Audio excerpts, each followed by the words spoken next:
Okay, so in this video, we're going to look at two examples where we're just going to try to determine whether the fields that we have are conservative. And just recall that a field is conservative if there exists a function whose gradient is the given field. So that's going to become important later on, but we do have a test. For part A, we have a two-dimensional vector field, and we saw in the previous video that a test that we can use to show that the vector field is conservative is figure out whether the partial derivative of g with respect to x equals the partial of f with respect to y, and here I'm assuming that the components of our vector field are f, g. So we saw in the previous video that what we're actually doing is we're showing that the second order partials of the potential function are equal to each other. Okay, so let's check. Here, the g component is negative e to the x sine y, the second component of the vector field, and f is e to the x cosine y. So if we take partial of g with respect to x, that means we're holding y constant, then this is just going to give me negative e to the x times sine y. Sine y is constant, the derivative of e to the x is e to the x.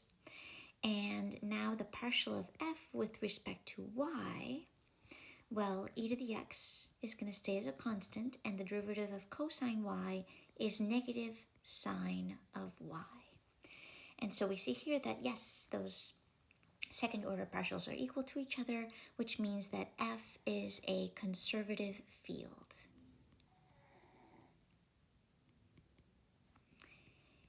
Okay, which means that there's a function whose gradient is f.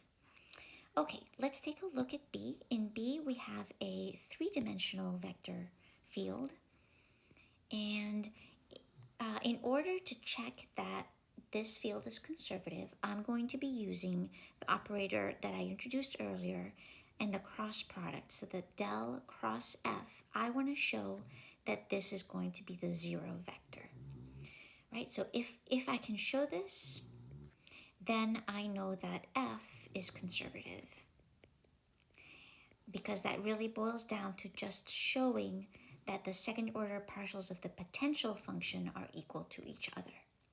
And that's just going to be an easy way for me to remember what partials to test. All right, so let's go ahead and write down del cross f. And so remember that this is a cross product, so in the first row, we're going to have I, j, and k. And in the second row, we're going to have our del operator, which takes partial derivatives of components. So d dx, d dy, and del dz. And then in the third row, we're going to put in the components of our vector field. So I've got my first component is 2xy minus z squared. The second component is x squared plus 2z. And the third component is 2y minus 2xz. And now we're ready to do this cross product. So if we look at the first component of the cross product, we're doing the partial of 2y minus 2xz with respect to y. It looks like that's just going to be 2 minus the partial of x squared plus 2z with respect to z, which is also 2.